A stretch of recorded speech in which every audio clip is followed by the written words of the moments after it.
Despite the denials, and the years, the racket will never really go out. To the great dismay of Prince Harry.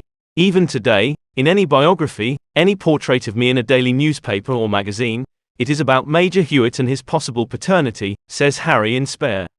And this hypothesis is evoked with the utmost seriousness, until the story of the scene where Dad had ended up taking me aside to explain to me, eye to eye, that no, Major Hewitt was not my real father.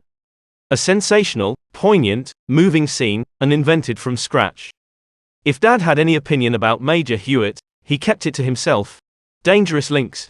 James Hewitt himself remembered his affair with Lady Di in his book Love and War, published in 1999 by Blake Pub. According to the principal interested, captain and then major in the British Army, the princess asked him to give him riding lessons during an evening with friends. There was only one downside, he writes. We fell in love. During the 11 years of Prince Charles and Lady Diana marriage, the tabloids lent the latter a total of 7 liaisons. In particular, she would have had a romance with Barry Manakee, her bodyguard, former car salesman James Gilby, or art dealer Oliver Hoare. But the love of his life would be none other than Hasnat Khan, a surgeon whose princess fell in love after her separation from the then Prince Charles in 1992. Their romance will last 2 years.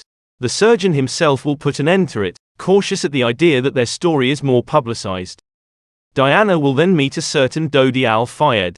The sequel, Fatal, is known. What if Harry wasn't King Charles's son? For years, rumours have been going on about the biological father of the Duke of Sussex, who speaks on the subject for the first time in his memoirs. Who knows if I'm really the Prince of Wales?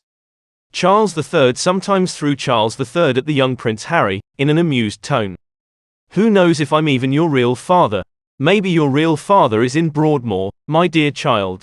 The joke made Charles laugh a lot according to the writings of his youngest son, who saw him absolutely nothing funny, given the rumour in vogue at the time.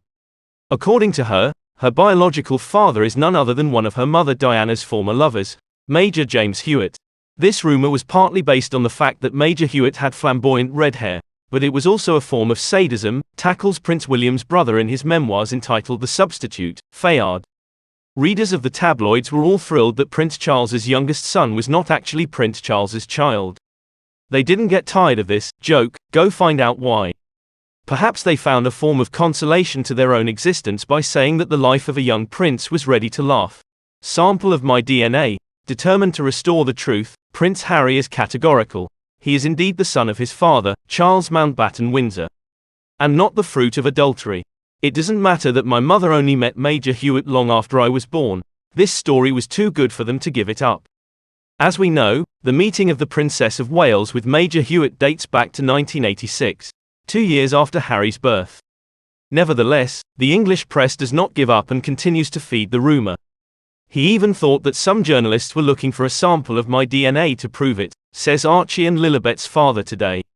It was at this time that I understood for the first time that, after tormenting my mother to the point of forcing her to hide, they would soon attack me.